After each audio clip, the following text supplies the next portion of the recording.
What's good? I'm Kinell, and this is Sinister Cinema, where we get deep into the guts of the stranger side of cinema.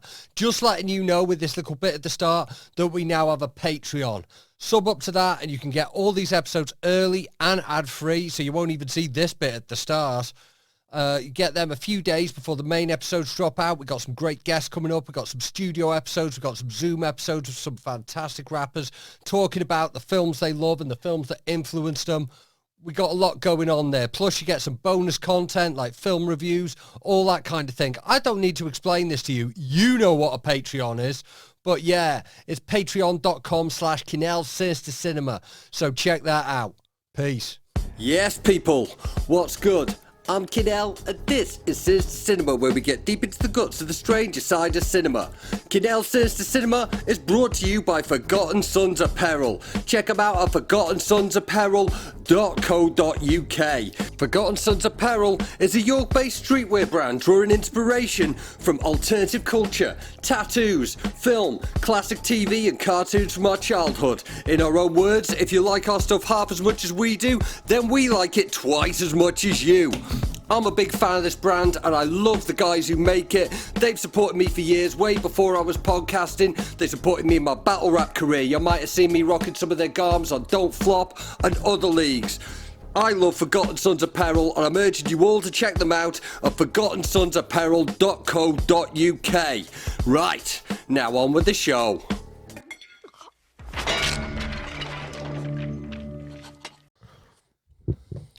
Hey, what's good? It is the KSC once again. I am Mr. Always Had a Buzz with every rhyme I wrote, and everybody want to know me like the Wi-Fi code. It's Kinell, as you know. And today I'm joined on his own sofa by the legend Danny Mcloughlin. Hello, you're right. Feels weird this. Being a guest in my own house. It's like I've Airbnb'd my own house. This is it, man. You'll have to leave a list of chores out and all that kind of thing. That's what they're doing now. Airbnb is dead at the minute. Is it? Yeah, it's too many people that thought they could just like buy. It's like the kind of people that would be student landlords are trying to be Airbnb landlords. Right. Okay. So you're getting all the shit houses who like previously would just be stealing your deposit. All the shit houses with shit houses. Yeah. That's a bar there. Is that a bar? I don't even know. It is a bar. Okay. Nice. Excellent. Double on top. Whenever I do bars, I'm always like, I hope Kinell likes that. I usually do, man. It's like when I do a good tweet, and sometimes I'm like, which is a clever one. I'm like, I hope Paul Sinner likes that. Like flipping your Red Leicester one. Big fan of that. If Arsenal win the league, yeah, Red Leicester. Yeah, they're gonna win the league as well, which is mad. Yeah, there's an Airbnb at the end of my house, or there was, and I think it was like a barber's or no, a hairdresser's, and it was a corner shop before that. This is fucked, by the way. You should have a chat with whoever you rent this studio off. And then it's an Airbnb, and now it's up for sale. So I don't know if that worked out. Are they just like lowered the standards or something? Well, that was it. Like initially, like Airbnb, it was like flipping all kinds of like interesting places, like and weird places, and it was cheaper than a fucking Travelodge. So it'd be like you could stay somewhere with a bit of character and all that kind of thing. Yeah, I couldn't stay in someone's house, maybe if they were there. Yeah. Have you done that? Not while they were there, no. Comics do it all the time. Sorry about this. This is fucked. Comics are like, oh, yeah, I'm just staying in some Sri Lankan family's basement or something. I'm like, all right, yeah. Save yourself £8. Yeah. Couldn't do it. I don't know, like, flipping, I was DJing drum and bass for years, like, and, you know, still with the battle rap thing, like, kipping on someone's couch, not that unusual. If you know them, no. Yeah, or even if they're, like... But if you know someone who knows them, you can't just be strangers, right? Was you doing that? Well, it depends. If it's like, the promoter, like, he's like, I can get you a hotel room, or you can have the money and kip on my couch. Yeah. That's, yeah. I understand that. It's always better to have the money in it. Yeah, it's one of them. It's like if they're covering your travel, it's like, well, you can have a coach, or you can have a coach and have some money, or you can have a train and have no money. Yeah, but I know people who prefer the coach, not me. But flipping, there's a new one. Flipping, if you go in Chester, London nowadays, there's a new company called Flixbus. Right, and Like I got them for the King of the Smokers event. Like The fuck's King of the Smokers? I meant to shout that out in a minute, so I'll do that now. But yeah, like for that event, like this Flixbus company, like it's like about £6, like each way for your ticket to London. Yeah. So about 12 quid, Wow. 7 quid. Yeah. Flipping, what you call it? It's a quid. It's like £2 to book your seat, and for £1.25, you book the seat next to you. What? Yeah, so you get the 2 seats. So for it's the like whole 15 journey. quid for 2 seats? Yeah, I think like what you call it? I booked everything like, and I got the the room I got the seat by the fire escape. It's got the big leg room. I had that both ways. I had 2 seats to myself, like, and it still came into less than 20 quid. Like, How many times do they stop? That's my issue with the bus. I think it was this one. I think it was once in Birmingham, like. Oh, that's all right then. Because the National Express has been murder, man. I swore off National Express for life, but if I can guarantee myself like 2 seats to myself. Yeah, that's sick. Yeah. It's about 4 hours and 20 minutes. Cheeky 4:20. Trains too, though, isn't it? But then you got to find something to do for 2 hours. It's an extra 2 hours in London that you probably don't want. Yeah, and flipping like the train's £100 now, like, so Yeah, it's bollocks. like it's I haven't got I've never had a rail card either. yeah. Have you? I did when I was younger. No one was booking me then. Like literally the minute it expired, like was the first time I was getting gigs out of fucking town. Yeah, saying like when I was 25, I was always driving, so I've never had a rail car. I wish I'd have had one though when I was a kid. Just fucked off to Norwich Yeah. for a laugh. I like Norwich. It's underrated. Underrated city. Very hard to get to by coach and all. It's very far away. Yeah. It's a little sneaky 5 hours, isn't it? Yeah. Yeah, I meant to shout that out up at the top. Hulk's channel, UKBR Daily, has been rebranded as Battle Rap Daily, and that's where you're going to be able to see the battles from the King of the Smokers event. So what's King of the Smokers? Why is it called that? I'm not dissing your art, but I'm aware of. Is it King of the Dot? And then there was King of the Ronalds. Is that right? And that was like a parody. Yeah. But what you call it, King of the Smokers? It's very literal. It's weed themed battles. Right, because when I was a kid, in more like, I hate the word woke, but in more less woke times, King of the Smokers might be what you called someone who you was like joking about that was gay. Yeah, smoking penises. Yeah. Yes. There's But I'm glad we're past all that now as a Yeah. society. Yeah, flipping. I wouldn't use it as an insult again, but I do think the phrase "smoking dick" is hilarious. Yeah, smoking bone was what we used to, like you've been on smoking blue vein. I've not heard smoking blue vein. He smokes blue vein him. So yeah, I mean you can still use it, but obviously not as a a diss. You could use it as a bringing it in. Can I put my foot up? Yeah, man. Sometimes I feel like I'm a bit loose, but I feel comfortable because my legs. I've only got little legs and they don't really touch the floor. Yeah, I like to put them up nice. on a poof, which is another thing that you used to be able to say more.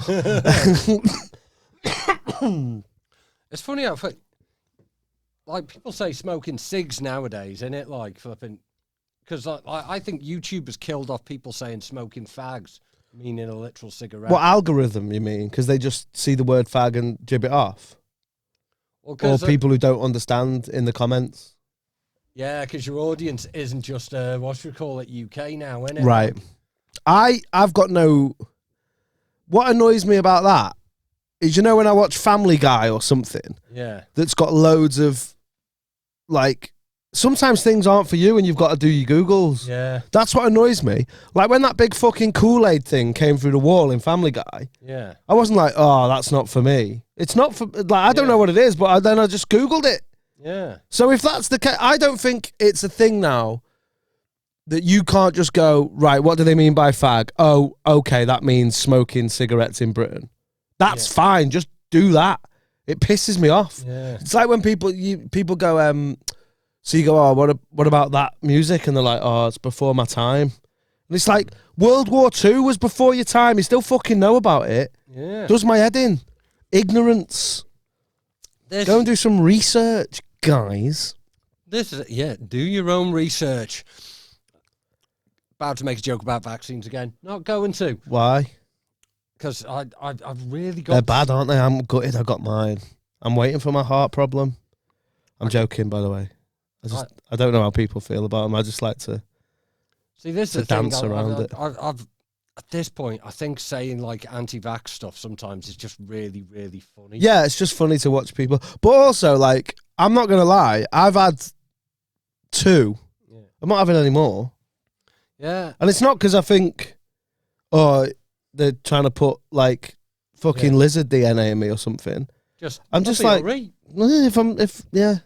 Yeah, fucking like I was in the trials, man. Shit, yeah, you was, weren't you? Yeah, I had the one that like isn't an mRNA. That's just an old school one. You're like that boring guy that's had trials for United in his youth. You're like, I've had trials for AstraZeneca. Yeah, man. I never fucking had COVID though, but that one worked. But it was like a little company, and I think they just got absolutely like bummed to death, like. Right, priced themselves. Would it have been too expensive to mass produce or something? No, because the trial went the full thing. It didn't get the emergency clearance. All the emergency clearance to get them out early. Oh shit! Went to all the Pfizers and your AstraZenecas and your Modernas and the big companies like. Same as it ever was. Yeah, flipping all about the paper, but like no one will fucking talk about the fact that it was like blatantly corrupt and there's better ones that didn't get through because a little. I didn't even know that. Where was the company based? Wrexham? No, what's it called? I think they're an American company. Like, oh, right. But they're like not fucking like heavily fucking invested in. And like when I went into the trials... Small pharma. You very rarely hear about small pharma. It's always big pharma, isn't it? No one cares about mid pharma. Yeah, it's like farmhouse farmer. yeah. The farm shop farmer. Little honesty box. £2 for your vaccine. Have you ever nicked from an honesty box? No. That's good. Which is quite surprising because I'm pretty dishonest about a lot of things. Yeah, I don't know. It always when it's someone's like if it was a Tesco's honesty box, I'm nicking that shit. But when it's just fucking Marjorie's eggs that she leaves at the, that sounds worse than it is. Like a chicken's eggs that she leaves at the flipping UVF clinic. Yeah. She's got one left. I always give my money in the honesty box. Ah, yeah. But it's the easiest to steal. Yeah, flipping like, and that's it. That's why deep down I always think it's a trap. I've never really been a thief, me. Oh, do you think like it's like, what's mad is like you do something like that and then you're in a fucking box in 10 years' time and Jigsaw's telling you that, like that's why he's going to fucking smash your head in with a big hammer. That's what happened with the fucking Saw films. Like at the start it was like fucking like, because like they were really fucking like running out of things. The discrepancies were getting worse, weren't they? You went in a bus lane in 1998. Now you're going to get sandwiched between 2 buses. That's always going to happen when you fucking do 9 films and the main guy in it dies in number 3. Yeah. I'm waiting for the Final Destination where they start just getting like AIDS or cancer or something. It's not even like smash, they just die of natural causes now because they've run out of ways to kill people. Yeah, so, like that'd be the best way to do a Final Destination. Flipping is like in a home. Here we go. Here's my pitch for a Final Destination. Flipping, the opening disaster is like an explosion at a gender reveal. So, like, you know, like all like the sort of Christian conservatives in America are all into that, and so like, you know, that's like a fucking big. Oh, see, gender reveals are a bad idea right at the start, and then you kill everyone off by vaccine injuries. So that'd be good. Yeah. So then it is weird how they've never done it. So the big disaster is like a fucking Nazi rally. Yeah. And they all survive.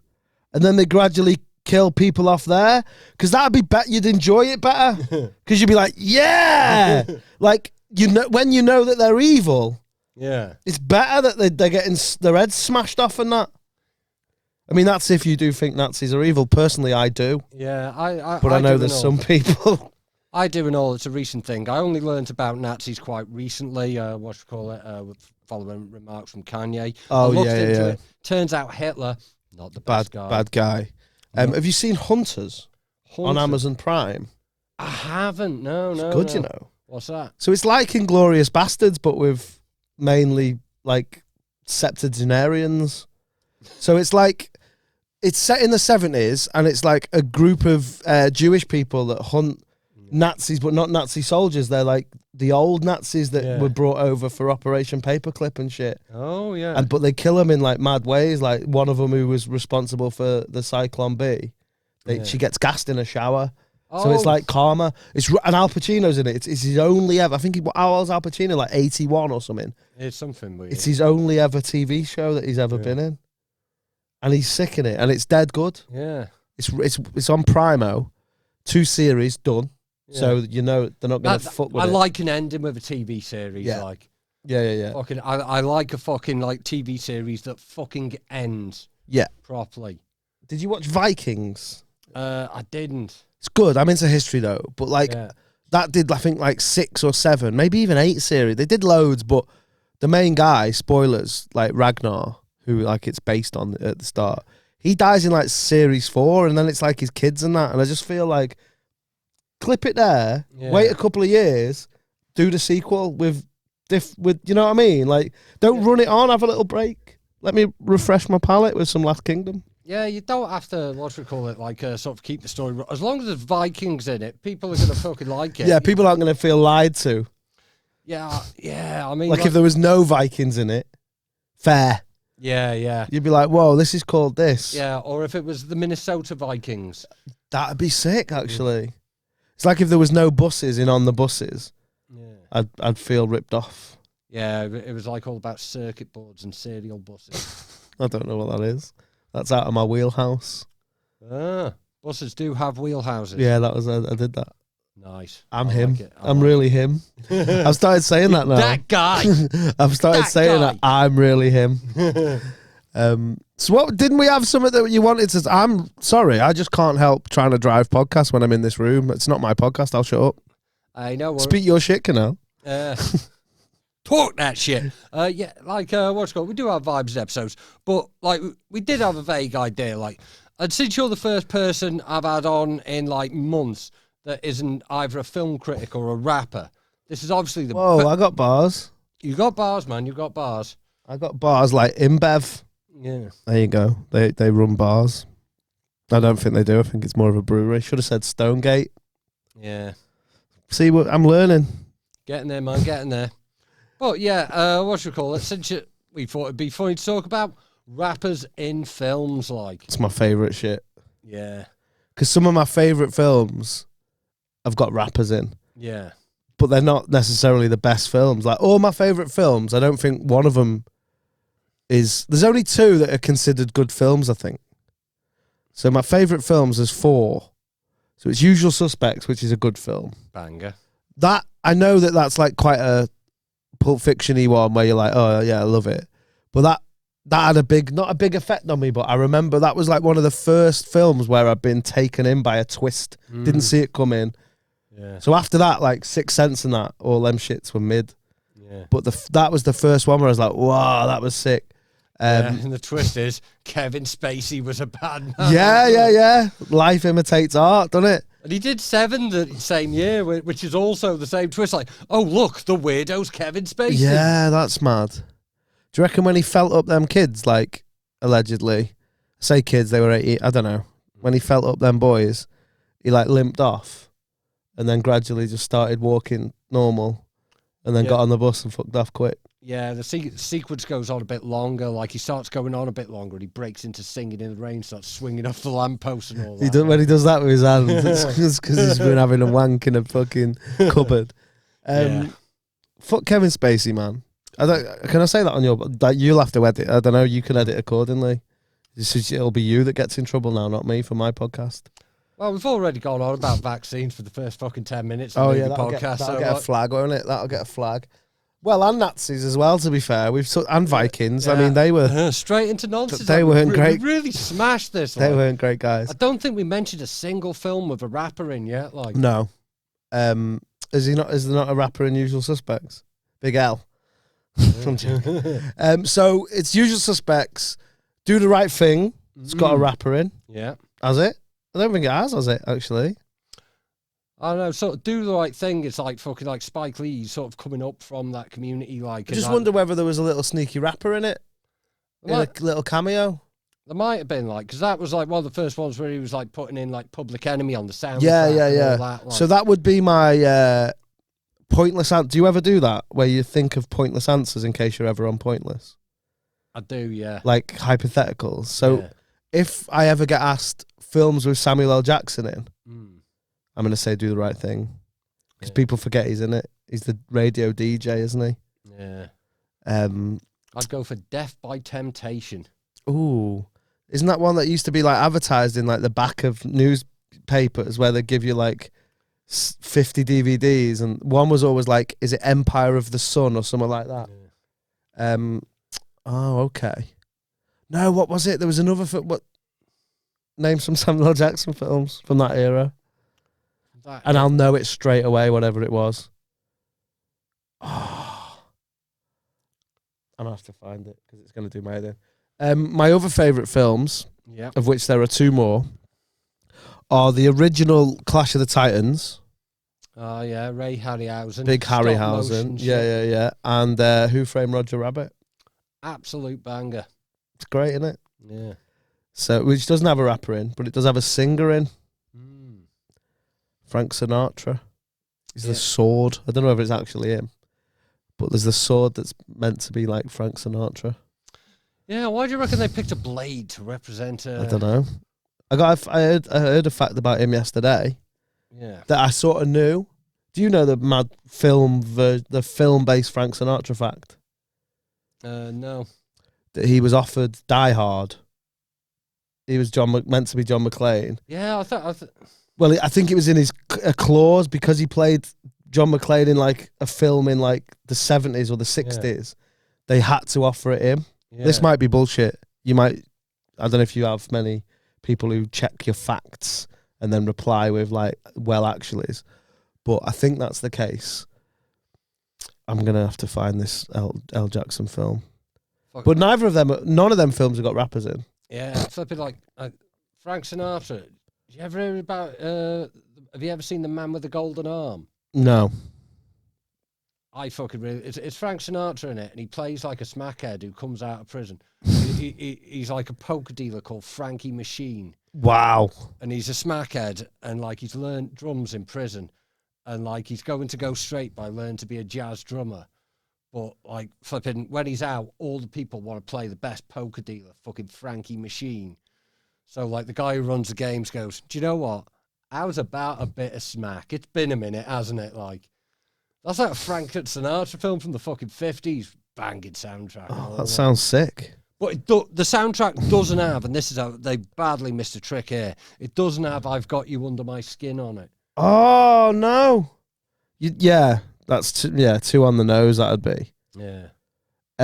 Other Samuel L. Jackson films that is obviously Coming to America. You forget he's in that. Yeah.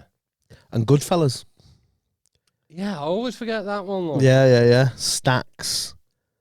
Can't remember what this is called. I think it is Death by Temptation. That's the one that was on all the things.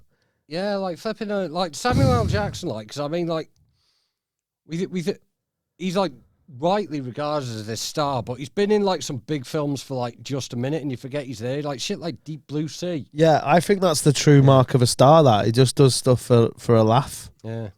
Do you know who directed Death by Temptation? Was it James Bond III? Yeah, who the fuck's that? I've never heard of him. He's like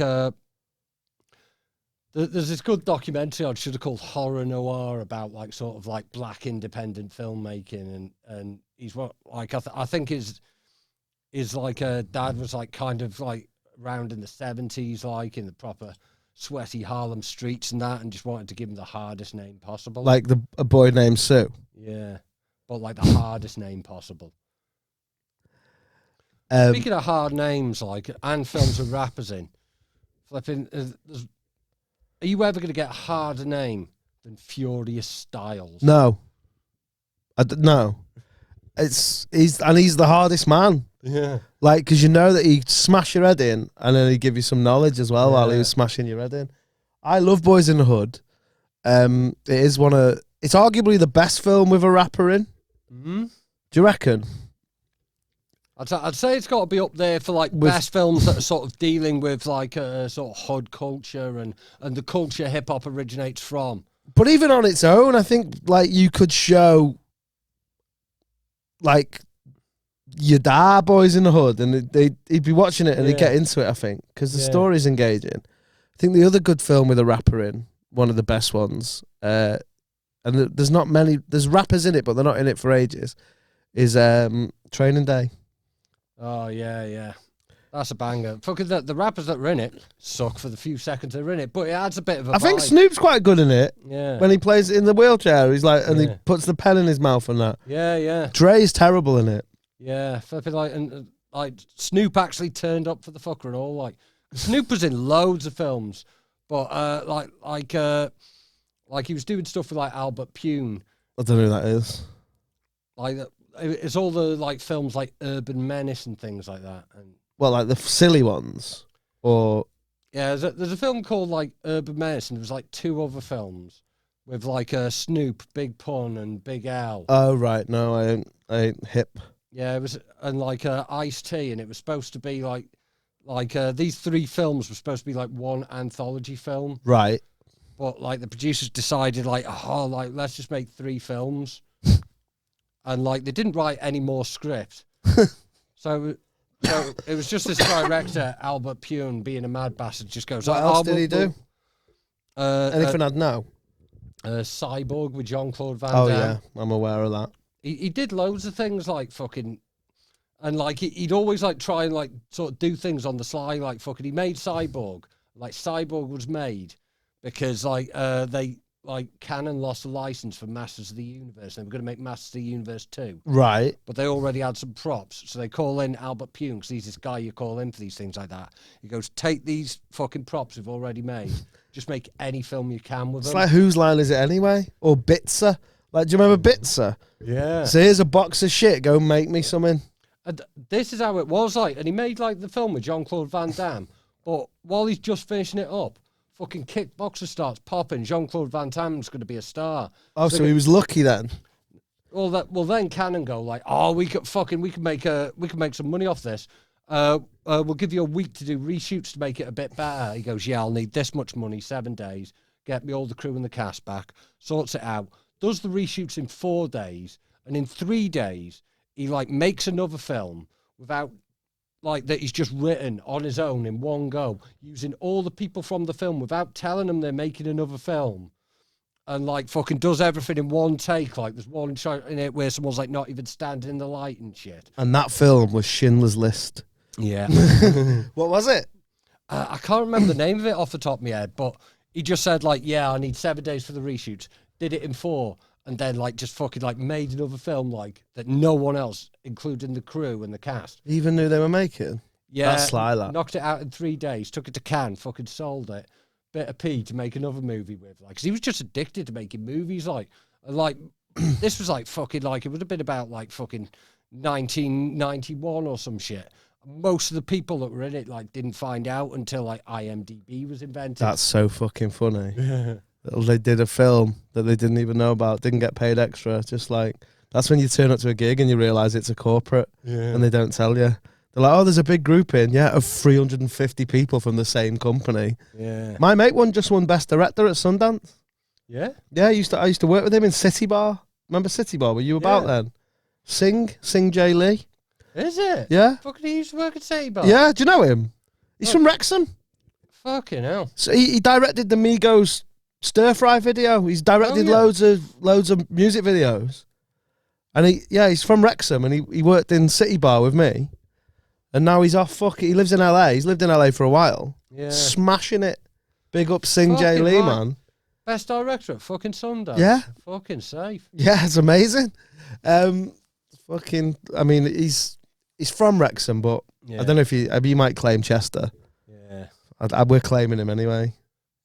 You can go on the board with Daniel Craig and Russ Abbott.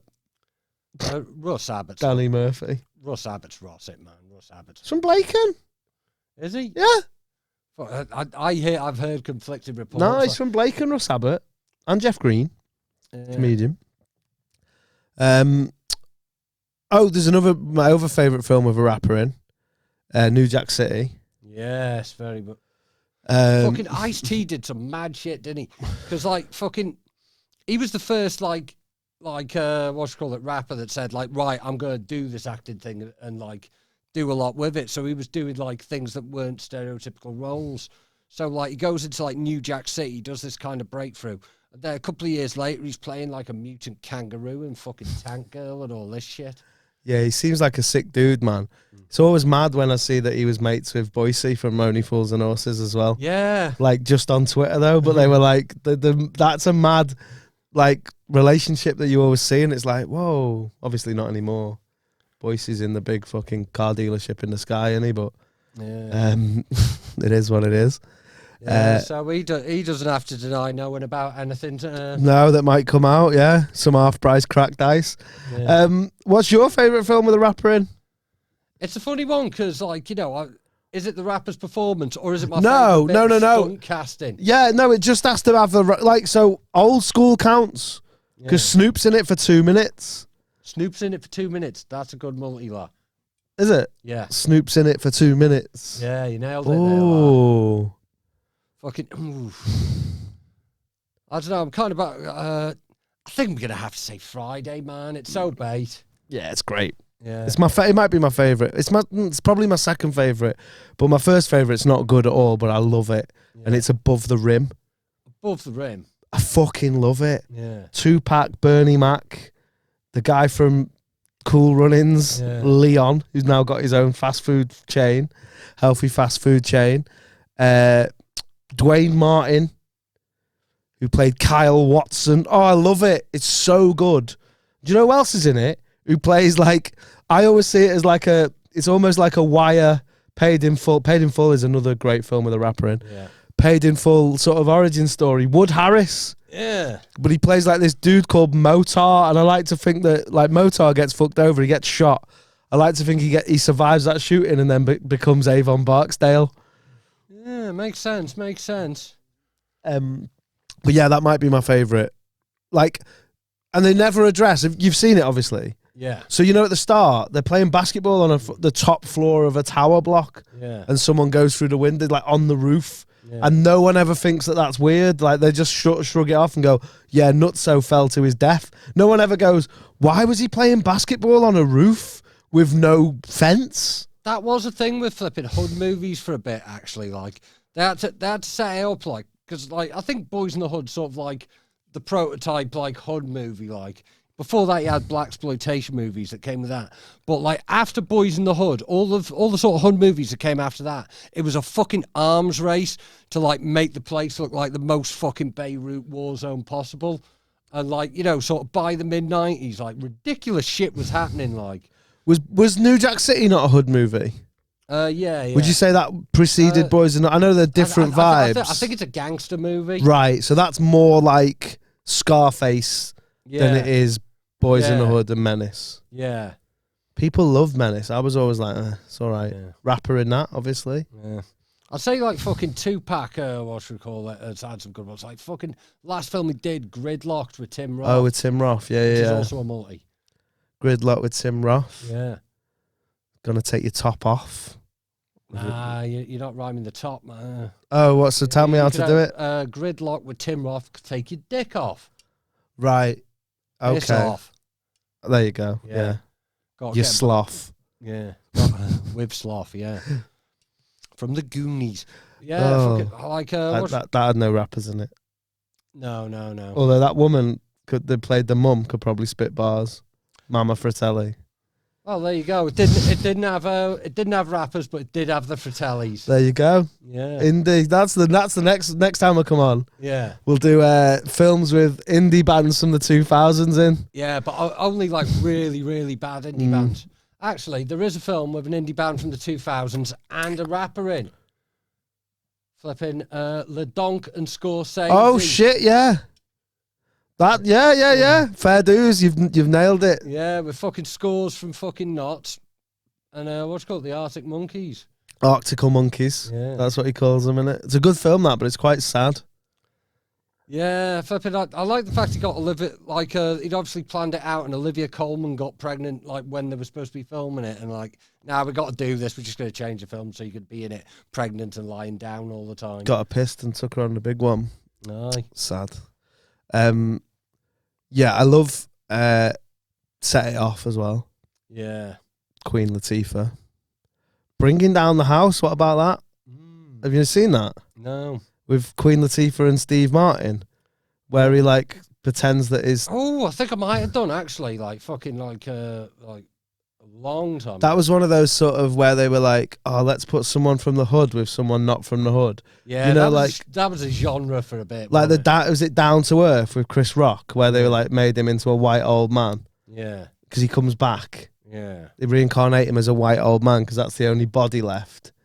Because he gets taken before his time. There's a great scene in that where he's singing Rough Riders anthem comes on in the chicken shop, and he's singing it as Chris Rock, but obviously he's not Chris Rock. He's this 60-year-old white man singing all the words, hard ends. Yeah. It's mad. It's good though. Yeah, go on. Fucking DMX did a fucking what should we call it? Few films, didn't he? Oh yeah, what's the one where he like famously sung Rudolph the Red-Nosed Reindeer? I can't remember. He's in jail in that, isn't he? And someone gets locked up, and he's like singing in the cell, and that's where that came from. Yeah. And then it became like a meme almost. I'm gonna have a look, but obviously Belly. I've never really seen Belly. I've tried to watch it loads. Yeah. Have you seen it? Like what should we call it? I don't think I watched it all the way through. Like, Yeah, I can never. It's always a bit like trying too hard, I think. yeah, I think that's the fucking what should we call it? Where we hit the point that they're trying to make the hood movies like, and it's just like, just an absolute fucking war zone. You're like, hang on, like normal people fucking live here and go to work and have jobs and that, like, and you're making it look like fucking like Beirut during fucking Jordan gets worse years of conflict. DMX actually has been in some sick films. I forgot about Romeo Must Die and Exit Wounds. Yeah, Exit Wounds, bangs. Which is the what Jet Li's that's Romeo Must Die, isn't it? Yeah. With Aaliyah. Yeah. Where they're like, yeah, it's the one where Try Again was on the soundtrack. It's a fucking tune, that. Yeah. Do you know what other rapper was in that? Go on. Drag On. Oh. Who was in DMX's crew. He's in Rough Riders. It was top 5 with Chris Rock. Yeah. That's where DMX is singing. Yeah. That's another good film with a rapper in. Smashing it. Diverting the topic, who do you think, out of all the big rappers that have ever been around, like, but mainly because this was when it was really big, sort of like the 2000s, who has the fucking, like, most obscure crew? Like, they had their crew with them, like their D12 or whatever, like the shittest crew? That no one knows who the fuck they were, like the Saint Lunatic. I think it's them. And I think I just couple that, the fact that, like, Nelly definitely had the least successful clothing brand as well. Do you remember what it was called? No. Vocal. Because he said it in his song Hot in Here as well, didn't he? Vocal tank top on at this point. And it was in like TK Maxx and everything. And he tried. Everyone tried a little clothing line. Did you have any rappers' clothes? I tried to avoid it, like, because there was always a voice in my head that says, "You will regret being photographed in a woo-wear tracksuit." Oh, you've nailed that then. So I had Rockaware jeans. Yeah. And a Rockaware t-shirt, I think. Did you wear them together? No. I also didn't have any rappers trainers, but I knew people who did. Like, I knew a girl that I was seeing had like S. Carters. Yeah. And what was the G-Unit ones as well? Thought Reebok had a little moment there. Yeah. I think that the Saint Lunatics might be the most obscure crew. Or what about DTP? Disturbing the Peace. That was Ludacris's crew. Yeah, fucking. I can't remember one of them, but was Shauna the one who does it? His hooks sometimes? Yeah. So I could name one of them. So that. I think So that puts DTP 1 up on Ludacris's crew. What, you don't remember Spud and Murphy Lee? Actually, there's a famous rapper who was in DTP who wasn't called what he's called now. He changed his name. Then he changed his genre a little bit, a different style of rap. And now he's pretty famous. You'll definitely know who he is. But he was in Ludacris's crew. He's in DTP, and he was called Titty Boy. I see why the rebranding came in at any rate. Yeah. But his new name ain't much better. I'll give you a clue. Like, you've gone in Argos, and you don't just buy one Elizabeth Duke. 2 Chainz. Yeah. Fuck, I do rate 2 Chainz. Yeah, I love 2 Chainz, but he used to be called... rate 2 Chainz. Also naughty. Do rate 2 Chainz. Ain't got spare change. But not. Hussein, too lame. Ooh. Yeah, I'm bad at bars, me. Like Stonegate. I got it in. A lot of their units are now redundant, and they're closing them down. So yeah, Titty Boy was on because they used to do them DTP freestyles. Get you what was it? You know which one I mean? On the Word of Mouth album, where it's like ba-dum. Yeah, I've heard it. Fucking like Ludacris doesn't get his fucking credit as like a fuck. He had a point where he put out like a few banging albums back to back. Like, yeah. And he's gone on to do crazy shit in films. Like, he turned up as a bit of. Fuck! I forgot about Luda. Yeah, he's fucking turned up as. He always gets forgotten about, despite being this massive star. He turned up as a bit of stunt casting in one of the Fast and the Furiouses, and now he's still in the series, going to fucking space in fucking cars. Tyrese as well. Yeah, not a rapper, but he ended up in that. Oh no, I've got a new favourite film with a rapper in it. Oh, go on. Be Kind, Rewind. Oh yeah, with Mos Def. Yeah, I love that film. Well, he was Mos Def at the time. He was. I still call Yusef Islam Cat Stevens. Yeah, it's Cassius Clay to me. I refuse to acknowledge. No, yeah, I love that film, and it might be shit now because I hate Jack Black. Jack Black was Will Ferrell before Will Ferrell. Yeah, like Ricky Tomlinson, like one gear, and that's all. Like Will Ferrell just shouts in it, and Jack Black just gesticulates a lot. Yeah. It's like this. And the first time you see it, it's like pretty decent. Like and that, then like what's it called? I think you get 2.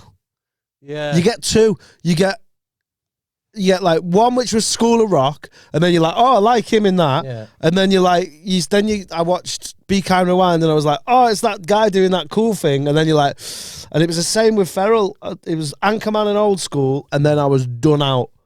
Yeah, and like sometimes like people going on doing the same thing can become so annoying it convinces you don't like something in retrospect, even though you loved it at the time. Yeah. That's how I feel about Anchorman. Yeah. And Old School, really. Like, all that shouting and that he does, you forget about, like, that amazing scene where he's talking in the therapy with his wife in Old School, and he's chatting about, like, what he was just thinking about what underwear the waitress had on in, like, Olive Garden. Yeah. And he's like, maybe it's... Because a lot of his stuff, like, is, like, improvised, isn't it? So that's how they kind of, like, get that. That's how they sell it. Yeah. But the problem with that is, like, you know, if your greatest ability is your ability to improvise something crazy, then every film you've got to, like... Yeah, you've got to do that. It's got to have something fucking crazy in it, like... He ain't got no range, has he? Yeah. That's the thing. Fucking, who's the, what do you call it, John C. Reilly? The guy John Crilley. Yeah. The guy who's in them other films, like, he can do bits, innit? Like, yeah. Isn't he in... Is he in Gangs of New York? Yeah, he plays fucking like straight roles and fucking kills them. He was meant to be McNulty in The Wire. Yeah. I think. Yeah. He's in like fucking like Chicago and all this, like fucking doing like musical numbers and all this kind of shit. Yeah, he's a proper actor, him. Ferrell's I think because he's got that range, like I could still fuck with him, whereas I can't fuck with Ferrell. No, I'm done with Ferrell. Ferrell feels like something like, you know, like Ferrell might have been my prime.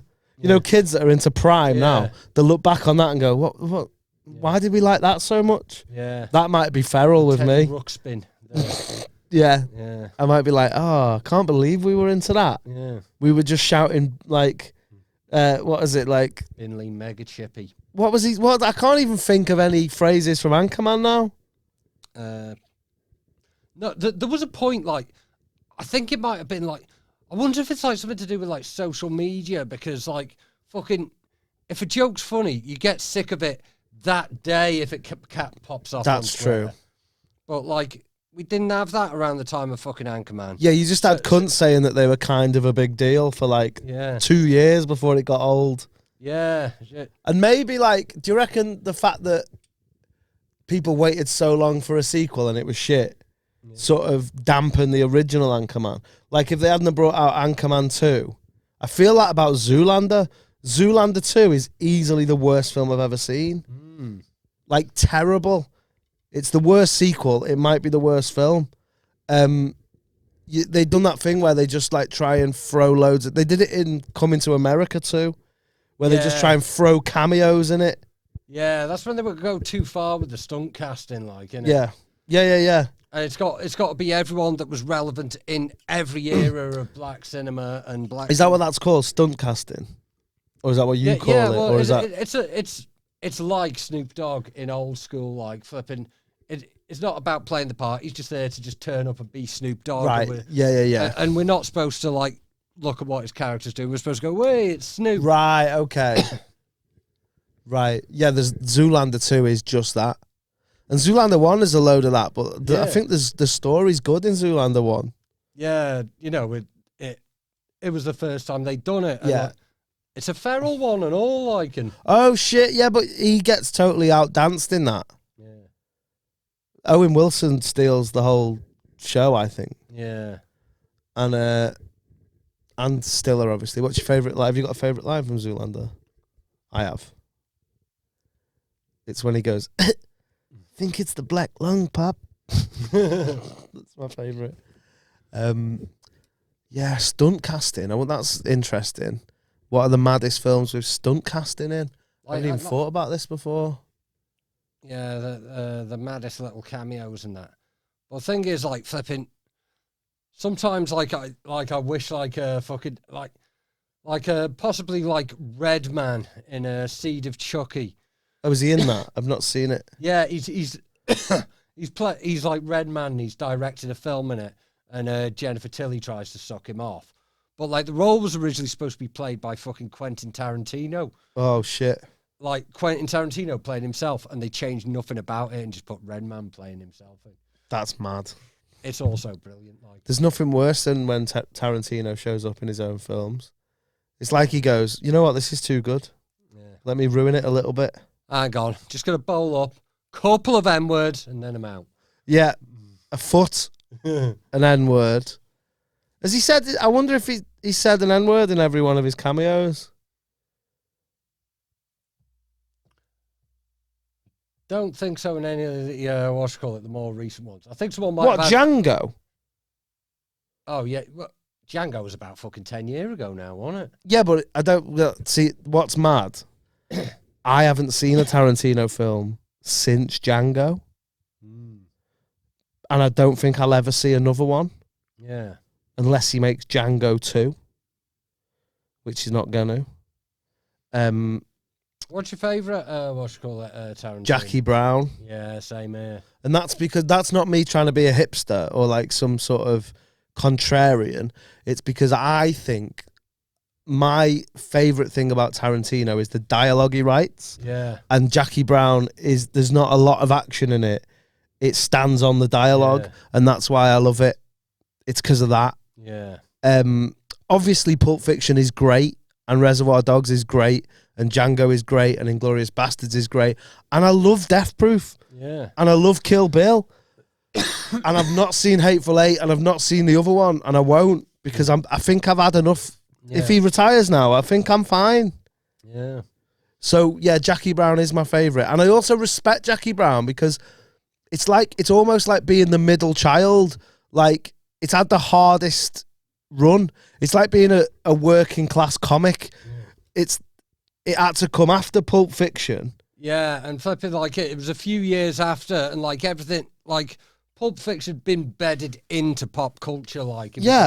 It was like flipping, we didn't really have memes at the time, but it had like iconic images and flipping quotes. Yeah, and, like, well, the poster in HMV. Yeah. Like everyone had the poster, like, and the fucking people were putting Ezekiel 20, like, people having tattoos of Ezekiel 25:17. People had bad motherfucker wallets.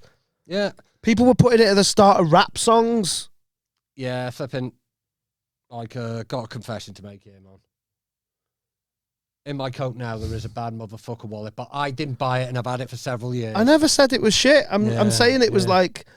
But that, to your point, it still rolls on, like. But yeah, like flipping, it's had that iconic impact, like, and it's probably like sort of created the structure that, like, certain films like that you watch now, you think like they're trying to create like the memeable moment in this. They're trying to create the fucking the one scene, the one shot, the one quote that everyone reposts on Twitter, and that fucking kind of like started with like Pulp Fiction, like sort of way before like that shit was a currency. And you know what might be mad, and this might be a sneak diss. I think the reason that I like Jackie Brown might be because Tarantino just had to do the dialogue. Yeah. Because it was a book. Yeah, fucking Elmore Leonard. Like. Yeah. So that bit was already sorted, so we couldn't fuck with it too much. Yeah. Maybe, I don't know. Maybe he did fuck with it, I don't know. He did do some fucking, but he did do some fucking. But he couldn't fuck with it too much because it couldn't be new. It was still whatever he did to it, it was still based on something. Yeah. So he still had a framework. The actual plot line, like originally, like it wasn't like focused on like the woman, like Jackie Brown. The woman Jackie Brown was white. So like flipping, he changed a few things there and like fucking like really changed the dynamics. And fucking got Pam Grier popping again. Mate, so fit. Is right. So fit. And like. It's almost like a reverse season 2 of The Wire, Jackie Brown, and the fact that like, so season 2 of The Wire, you know, like it was the one with the whites, and it's like it's still the most watched season of The Wire, even though it's arguably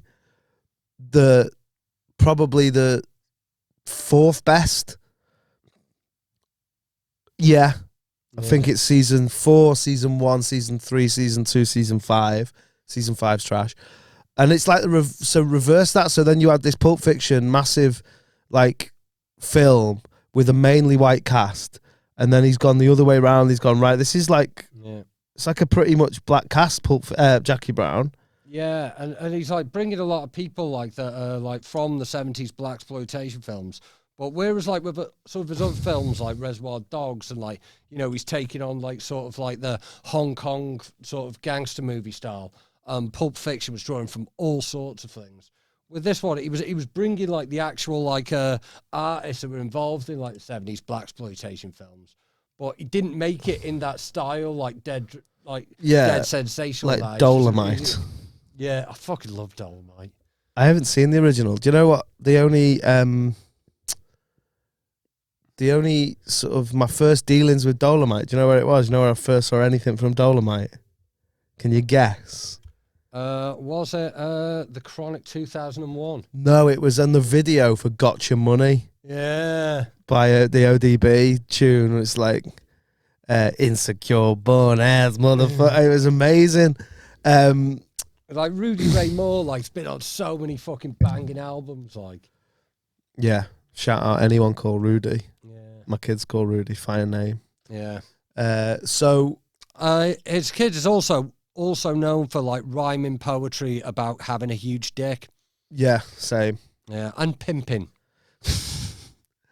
And sweating like his hair off, but that was a different Rudy. That's Giuliano. Yeah, that's a bad one. That's not who he's named after. It's not a consistent name, is Rudy. Like no. Even in like I could give you some more. I won't bait anyone out, but there's another example I'm not a massive fan of. So yeah, I love Jackie Brown. It's easily my favourite. To the point where I couldn't even tell you what my second favourite was. But weirdly, I think Death Proof might have my favourite soundtrack. Yeah, that's a fucking banger, the Death Proof soundtrack. Death Proof, I've mentioned this before on the podcast I do about it's easily got the best lap dance scene. Like, I'd argue with anyone that the lap dance scene in Death Proof is better than the lap dance scene in Dusk Till Dawn. Yeah, that and people fucking love that Salma Hayek scene. Yeah, so that fucking like would that be the scene when like the then unknown Salma Hayek like sticks her foot in Quentin Tarantino's mouth? Yeah. And like what should we call it? Pours whiskey down her leg. Like, Yeah. I wonder why he brought that. But like, yeah, that's like almost, it's almost like a musical number, that bit. Like, you know, it's a big thing. Like, whereas like the one in like it's like a performance piece. You could have that in a musical. What, the Death Proof one or the Dusk Till Dawn one? Yeah. Whereas like the Dusk Till Dawn's like, you know, a bit more like sort of rooted in reality. But, yeah, with Thingy Bob. Yeah. What's his name? Kurt Russell. But I just remember the tune. It's like that Down in Mexico tune. Yeah. It's just the best. And I like it that she's obviously hot, but she's not that hot. Yeah. She's not like Salma Hayek hot. Yeah. And they're like the strip clubs I go to. Like, I like them, but back in the day, I used to like the ones where they like, I'd never go to like a Spearmint Rhino where they're all 6'4" and like platinum blonde. Yeah. I like the rough and ready ones. Yeah, I miss the Platinum Lounge, me. I don't know if you ever went there in Chester, but yeah, bit of the eyebrow missing, and you're not sure if it's like from a knife fight or like losing an eyebrow. Yeah, ring. I got this line that I sometimes say. It's like, I like my strippers when they look like they work at Argos in the day, and that's my vibe, man. Yeah. Let that hang there for a second. But yeah, one thing from Dusk Till Dawn doesn't get the fucking credit with, and it's that was like when tribal tattoos started, didn't it? Mate, I genuinely remember being 15 or however old I was, going, I don't want a tattoo. Yeah. But if I do get one, it would be that one. Yeah. Like, can you imagine getting that at 18 and having to walk around with that now? Just like waiting for it to come back. It might even be back now. I don't know. Like, things like bootcut jeans are back. I never thought I'd see them again. Fucking not round here, they're not. So, yeah. Round here, they're still on their first go. Oh, I've still got a bit of fucking terrible fucking, what do you call it? Fucking like bit of tribal. Yeah, down there, man. That'll be back soon. By the summer, you'll have shorts on. You're rocking it. I wear shorts anyway. Like, no, I'm just messing about. Like, you don't wear shorts because of the tattoo, though. But in the summer, you will be. You'll be flexing it. Oh, yeah, fully. When did you get that done? 98, I'm guessing. Might have been 99. 99 it was. It was in Bangor. Yeah. Turn of the century. Yeah, flipping a tattoo place that I believe was shut down very soon afterwards for terrible hygiene practices. Oh, I thought they saw that and they were like, who did that? They need to be locked up. Yeah. It's not even that bad, that. There's a link. And it's a good place. If you're going to get a tattoo that you might regret, it's a good place to get it. Yeah. Like most places are, like fucking like, I mean, like, you know, I think you can get away with a cheeky facial one nowadays. Like. Would you have one? You're too old to have one now, I think. Like me as well. Yeah. Like if I was 20, I'd probably... The thing is... Yeah, but I like at the minute, I think like if you're a bit younger, like if you're fucking about like 29 or 30 now, and you've got a little fucking cheeky something between your eye and your ear, I don't think you'd be looked on like... no. Like you just stabbed someone. But I got scared, me, because I was like...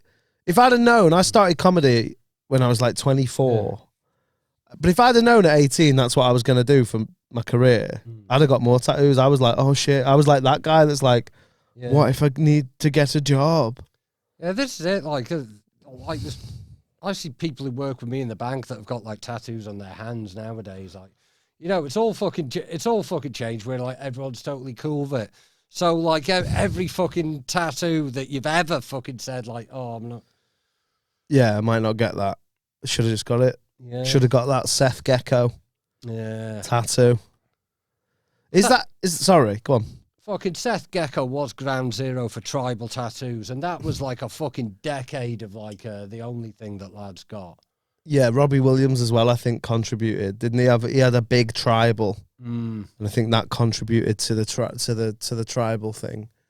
Do you class? I know it's not canon, but do you class Dusk Till Dawn as a Tarantino film? Yeah, pretty much. Like, it's fucking like he did a lot of the writing, so much so that he's got Salma Hayek to put his foot in his mouth. Yeah, that was definitely like he added that, didn't he? I don't reckon like Rodriguez probably wrote it and then he's gone, oh no, but I think it'd be. Can she just put her foot in my gob? Yeah, all in my gob. Yeah. Salma Hayek wasn't even like a popping actress like that. I don't think she'd even done like an English language film. He's just said, yes, that she needs to be in the film.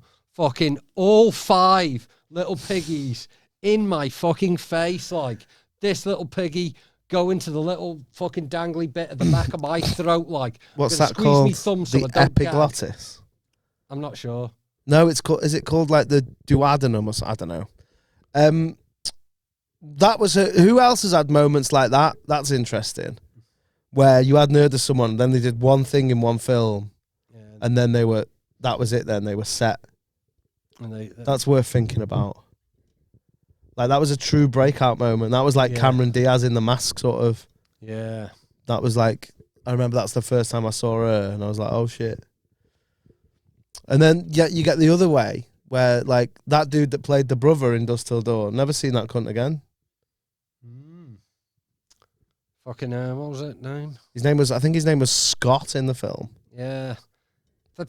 It's weird when like someone like does really well in a really big film and I never see him again. Like, because I'm always thinking like, flipping like, did they just have like one moment of greatness, or are they on crack? Yeah. Well, there's one of them that's quite. I've only seen her in one film since, and she went big. Like she was. I think she got Oscar nominated.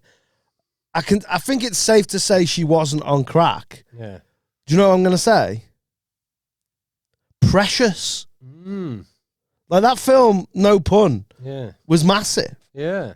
And then you feel like that's a jump off point. And then I saw she was in that shit film with Ben Stiller and Eddie Murphy. Yeah. But that's the thing with like Precious. Like, what else can she play? Like. Yeah. Have you seen Tower Heist? No. She's in that.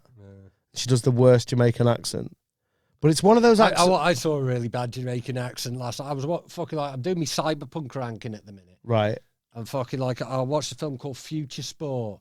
Fucking Wesley Snipes. My favourite actor? Yeah, very, very bad. Really? You can catch Future Sport from 1998 on like fucking Prime now. Oh, I'll check it out. I did enjoy the film, like. But I don't understand why. So this accent that she does, she doesn't need to do it. Yeah. She just do her own. It doesn't add anything. There's no background to the character. Yeah. They just make her do a Jamaican accent. Yeah, that's like fucking. It's not even contributing. It's just like fucking. People are gonna watch this because of Precious. Fucking, it'll be funny if we. Make well, they weren't even like she's like it's an ensemble. She's not even. It's a tiny part, and they just make her do a Jamaican accent. There's a lot of them where you're like, why have you made them from there? Just rewrite it and make them from somewhere else. They don't need to be from there. Stupid. Fucking, I'll tell you who I think some of like the best actors that have been fucked over the most in fucking like history for a film that went huge. Fucking, it's like the people at the Blair Witch Project. Oh fuck yeah! Because like fucking like particularly like the Heather in that, like. I couldn't tell you anyone who's been in that. And it was like such a huge film. Yeah. But the thing is, like, initially they did the viral marketing with like, is the Blair Witch real? And after it came out, they were saying like, oh, the reason it's so real is because the filmmakers were doing all these things to fucking like scare the actors and convince people that they were real, that it was real and it was really happening to them. And like since then, like I know the woman in particular, like Heather.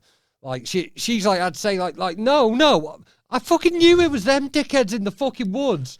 I was fucking acting. I can fucking act like. Fucking see all the crying. Like, that's me acting. I wasn't fucking shitting myself because the guys I was eating dinner with a minute ago are snapping a stick fucking 10 foot away in the fucking tent. Like, I know it's them. I wasn't actually that scared. I'm an actress who's fucking, like, learned how to do my job properly.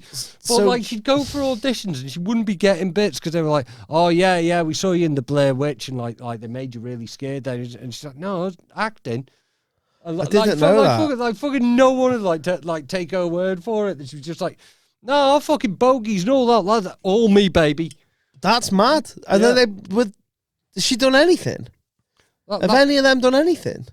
Like, they've done bits and fucking bobs, like, and fucking... That might be the biggest film where no one's done anything. I'm trying to think of others like that. Precious is up there. Yeah. When she win an Oscar for that? Or did she got nominated, I think. Yeah, it definitely won. Say her name. Her name isn't Precious. I think it's Gabrielle Sidibe, I think. Yeah, it was probably like some Sundance shit or something, like. I need to get her name right. I hate that. What about Haley Joel Osment? I know he's back, but he sort of got... But it's different when it's child actors, isn't it? Yeah, like, fucking, like... That's the thing, though, like, because, like being, like, acting like a child really good, like, isn't necessarily a fucking guarantee that you're going to be, like, good at playing a teenager, like, fucking being able to, like, be realistic in high school when you haven't been in school the whole time. It's like. Gabourey Sidibe, not Gabrielle. Sorry about that. She's listening. There was a point in, like, fucking, like, the 80s when, like, and like the early 90s when there was just, like, one kid who was, like, the kid in everything. Like, he's like the kid in Pet Sematary that gets run over. He's like Heather Langenkamp's daughter in Freddy's New Nightmare. He's the fucking kid in Kindergarten Cop who says vagina. Oh yeah. It was just one lad did, like, all those in the same year. And, like, yeah, there was, like, 5 actors, wasn't there? Kid actors, like Mara Wilson. Yeah. She did Matilda, and she was in Mrs. Doubtfire. Yeah. And what should we call it? Her cat follows me on Twitter. Oh, really? Yeah, shout out Basil. And then there was those Coreys that were in the 80s, they were all the kids. Yeah. Feldman and Haim. Yeah, but it's all kind of dark there, like it. Well, yeah. It probably was the whole time, like. Yeah, it's not a... Yeah, I don't want to read that book about all those kids in Hollywood in that time. Well, like, what's the one that's still alive? It's Feldman, isn't it? Is it Feldman? Yeah. Yeah, like, fucking, like, he makes a career out of being, like, Corey Feldman. He's got, like, a party house. Paying, like, fucking, like go and party with him. And, like, he occasionally he'll come out and say, like, I'm going to do, like, this big interview or, like, this big book, and I'm just going to say everything that happened.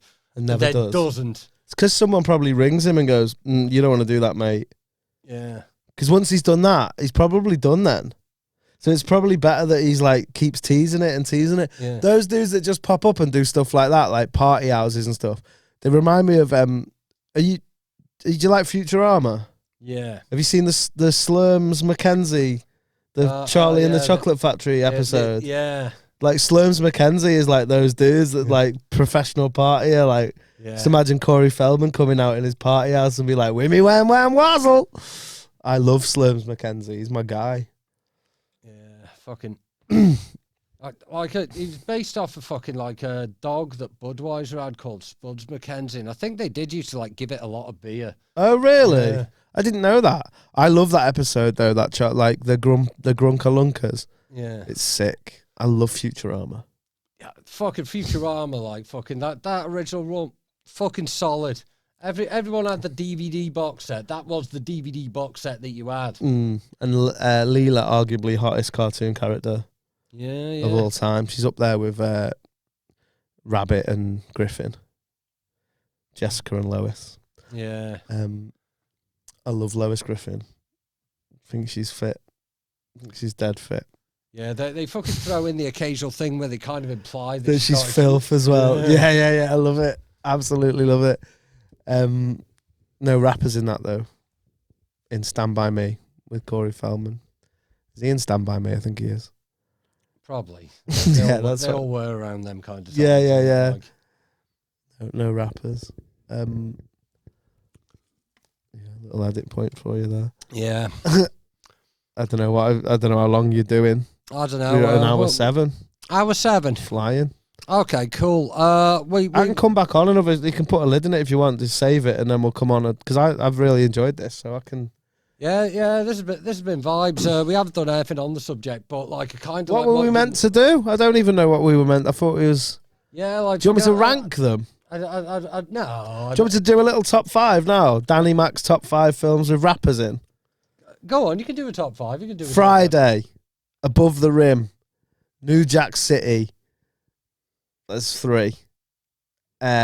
Training Day, and here's a good one. Best cameo by a rapper in a film is Ice Cube in 21 Jump Street. Yeah, to be fair. He's fucking brilliant in it. And just for that, I'll put that in. Yeah. That beats out 13 Ghosts with Raw Digger.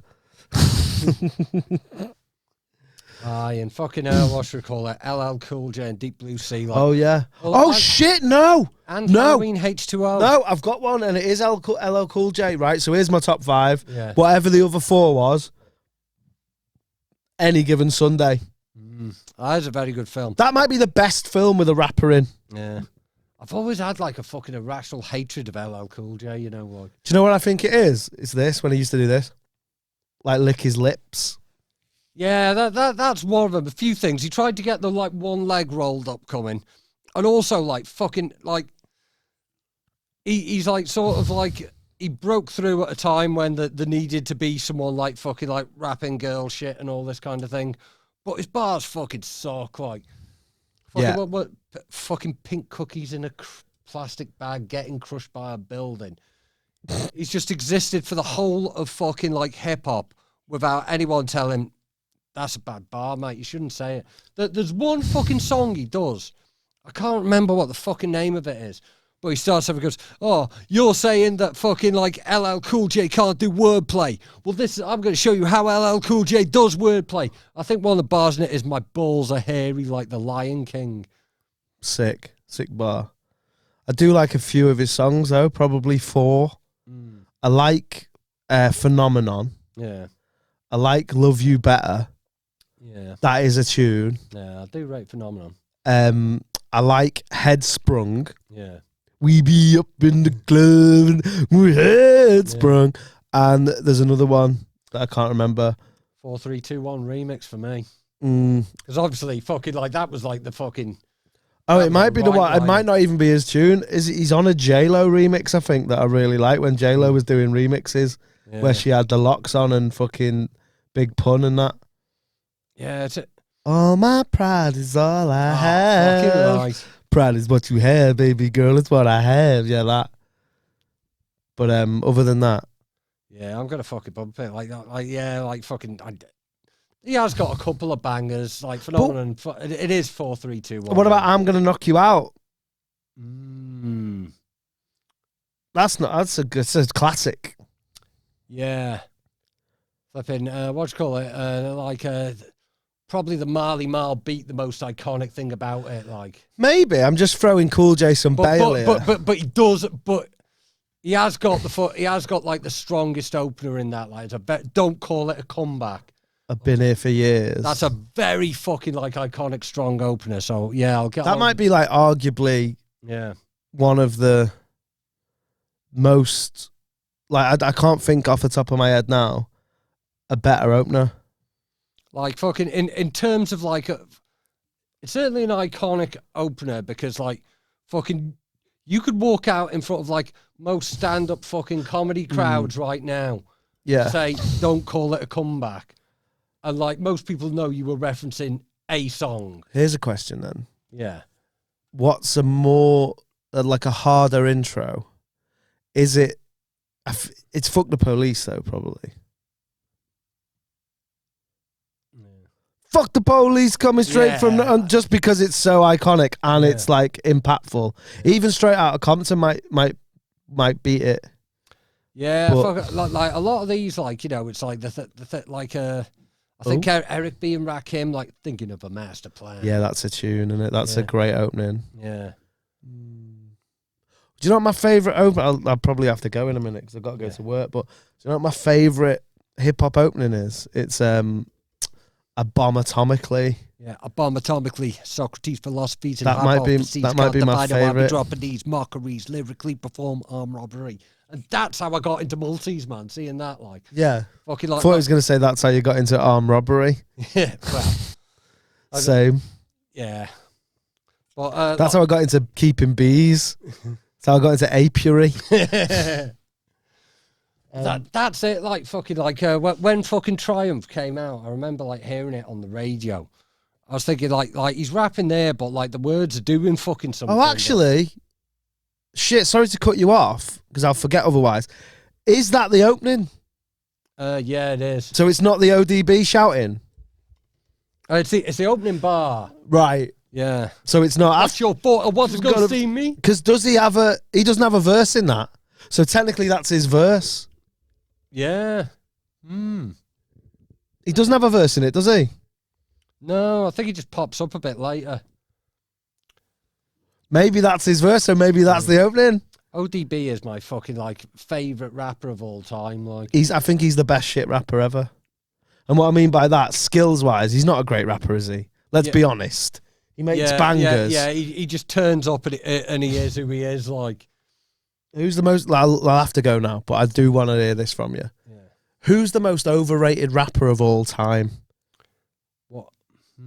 Overrated? Yeah. Fucking... Currently, it's fucking J. Cole. I love J. Cole.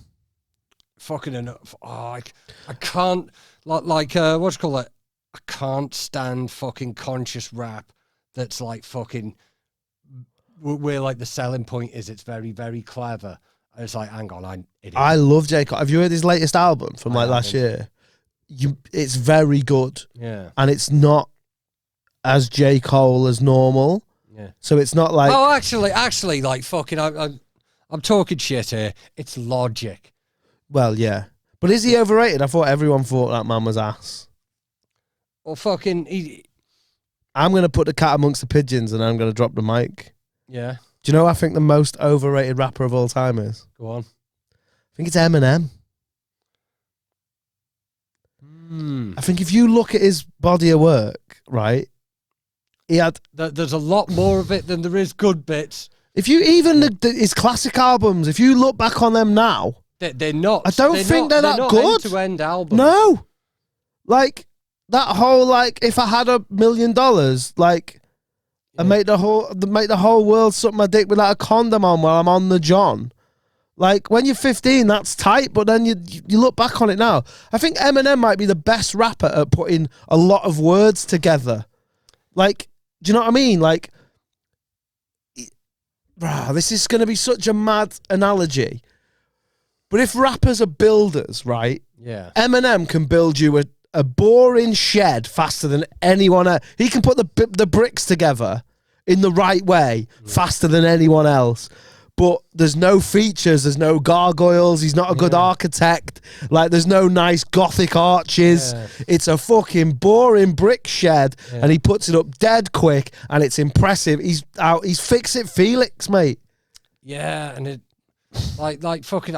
I really struggle with, like, judging Eminem, like, accurately, because I think most of what he's done is shit.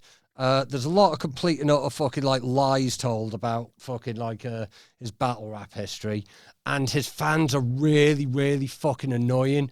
So, like in fact, a lot of, like, the proper... Ironically, he created the word stan, which is, like, fucking, like, his biggest contribution to culture. To culture, yeah, it is. But, like, fucking Eminem stans are so fucking annoying. I'm not sure I can, like listen to anything he says fucking objectively without thinking these dickheads like it, so I hate it. But at the same time, I know a lot of it's arse. Fucking, that's an awfully hot coffee pot. Shut the fuck up. Oh, absolute dickhead. Like, and like the fact, and like 8 Mile, which... Oh, that ties us up nice, because that's a film with a rapper in. Yeah, which is like a fun film, but It is about a bloke winning a freestyle tournament by turning up with a full round of fucking writtens. There's a fucking like a training montage where he's just writing down his words. And like, I never even peeped that. Yeah, and fucking when Eminem fans turn up when fucking people who do understand rap are talking about freestyle, they're so fucking annoying. Like I say, oh yeah, Eminem was he was known for doing that in real life. He turned up. Really? Yeah, fucking because the legend was like, oh, he was this big battle rapper. He fucking got he was in Scribble Jam and he got all the way to the final with Juice, ran out of writtens and got smoked. Oh really? And there's fucking footage of him battling people. And the lines turn up on later albums with the same fucking cadence in this. But it's okay. Those kind of things did happen then. But it's the way that Eminem stands will represent him as some kind of freestyle god. And I just think, I know it might be hack to say this, but I think if he's black, no one's asked. Yeah. It became like a marketable thing, like he's not even the best white rapper of all time. I don't think he's even the fucking best white rapper of around that time. Who is? Milkbone. Don't know who that is. I just know he had that. That's who Suge Knight tried to get popping in it. Yeah, that's why he's got that line. I'll crush your motherfucking Milkbone. Yeah, I think what you call it? It's just the fact that he just caught Dre's attention, because I mean, fucking without My Name Is. Eminem doesn't happen, does he? No, and I hate all that gimmick shit, dressing up as a superhero and all. I couldn't even tell you what my favorite Eminem song is. Yeah, I'm not going to waste time fucking thinking about it either. But the best white rapper is Mac Miller, right? That's who that's my favorite anyway. Yeah. So yeah, there you go. I think he's the most overrated rapper of all time. And what I will say, legacy. I will, having talked it through, I fucking agree with that. Yeah. I think so. And what I mean, and don't get me wrong, he might be well better than other rappers and that I like. Yeah, but he's not as good as people say. And his discography, when you look back on it, isn't that good. Yeah. Even the good bits of his discography have got a lot of bad bits. Yeah.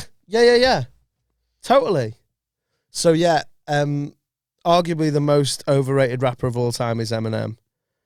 And I don't know who the most underrated rapper of all time is. Probably Black Thought. And when I say underrated, I mean by the mass, someone who should be massive. Yeah, flipping, I still go back to that fucking Funk Flex freestyle all the time. Yeah. Do you know who else is dead underrated? And it's because of who he hangs around with? Big Boy. Yeah. People, because obviously 3K is such a genius, and he is, and he's my favourite rapper.